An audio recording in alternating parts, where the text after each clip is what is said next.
Shalom, kita berjumpa dalam Victorious Devotion hari ini. Saudara dikasih Tuhan, kita akan membaca dan merenungkan firman Tuhan. Firman Tuhan adalah makanan rohani buat setiap kita. Pastikan setiap kita tidak kekurangan makanan rohani. Karena ini juga adalah nutrisi bagi setiap kita untuk menjalani kehidupan kita di tengah-tengah dunia yang sudah tercemar ini. Bapak Ibu Saudara dikasih Tuhan, sebelum kita membaca dan merenungkan firman, saya ajak kita bersatu dalam doa, kita berdoa. Kami bersyukur kepadamu Tuhan karena kasih setiamu terus Engkau berikan buat setiap kami. Terima kasih untuk berkat-berkat yang sampai hari ini terus Engkau juga nyatakan dalam seluruh kehidupan kami. Terima kasih Bapa di surga, kami akan membaca dan merenungkan kebenaran firman-Mu. Kami mohon biarlah kuasa Roh Kudus-Mu hadir dalam hidup kami. Engkau yang membuka hati dan pikiran setiap kami, sehingga kami mengerti apa yang menjadi isi hati-Mu. Engkau mengurapi hamba-Mu yang akan menyampaikan renungan firman, dan juga kami semua yang mendengarkannya.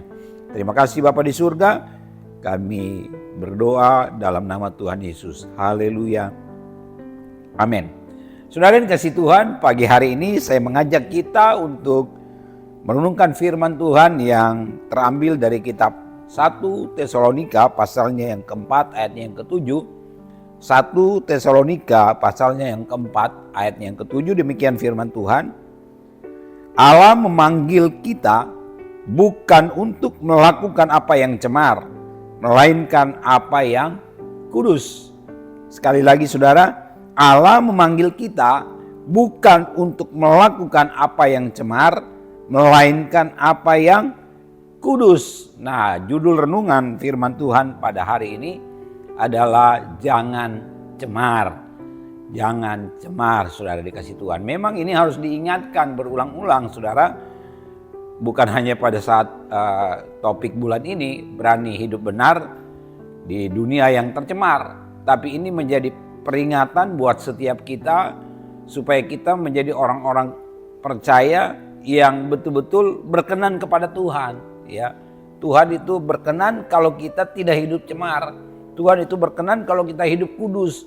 Tuhan itu berkenan kalau kita melakukan apa yang menjadi kehendaknya, saudara dikasih Tuhan. Ya, karena itu Rasul Paulus mengingatkan kepada jemaat di Tesalonika di sini supaya umat Tuhan, supaya jemaat Tuhan sungguh-sungguh hidup berkenan kepadanya. Ya, yang pertama yang saya ajak untuk kita renungkan pada hari ini, saudara dikasih Tuhan, Allah memanggil kita untuk melakukan apa yang kudus, ya, apa yang berkenan, ya, melakukannya dengan lebih sungguh-sungguh lagi. Kalau kita baca di ayat 1 dalam 1 Tesalonika 4 ini sudah dikasih Tuhan, di sana Rasul Paulus menasihatkan kepada jemaat di Tesalonika. Dia berkata bahwa akhirnya saudara-saudara, kami minta dan nasihatkan kamu dalam Tuhan Yesus. Kamu telah mendengar dari kami bagaimana kamu harus hidup, ya. Jadi rasul-rasul mengajarkan umat Tuhan bagaimana mereka harus hidup supaya berkenan kepada Allah.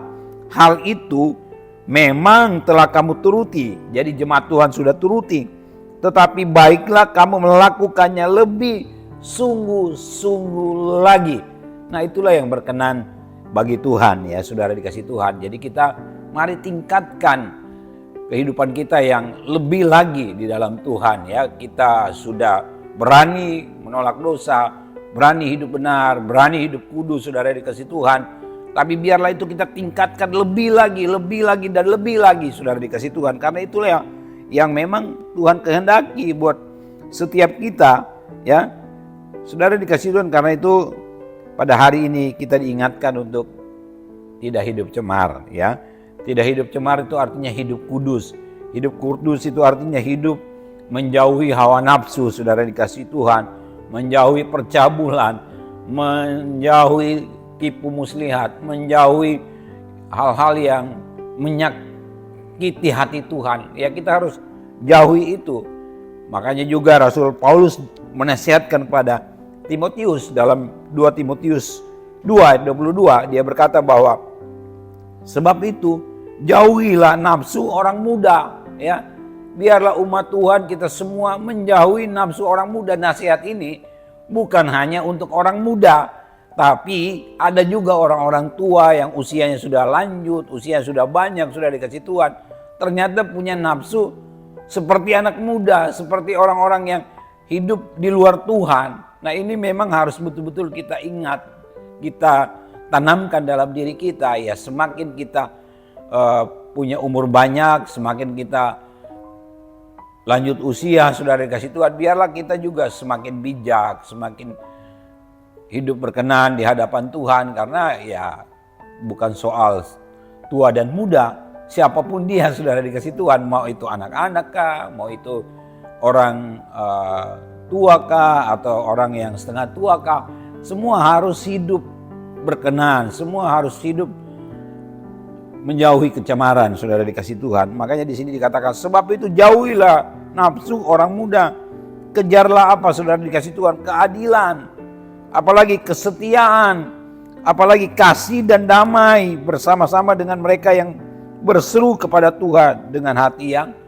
murni. Ini yang harus kita kejar dalam hidup ini ya. Biarlah lewat firman Tuhan kita terus diingatkan, kita terus diajar, kita jangan merasa bahwa aduh ini firman menegur saya, firman ya sepertinya mau menyindir saya. Tidak, saudara dikasih Tuhan, tapi firman inilah yang mau mengajari kita sungguh-sungguh, sehingga kita ketika nanti dipanggil Tuhan, kita dalam keadaan kudus, kita dalam keadaan tidak tercemar, kita dalam keadaan hati yang bersih, hati yang benar-benar benar di hadapan Tuhan. Itulah yang akan diselamatkan, saudara dikasih Tuhan. Ya, yang berikut saudara dikasih Tuhan, yang kedua, di sini juga saya mengajak kita untuk merenungkan bahwa melakukan kecemaran itu sama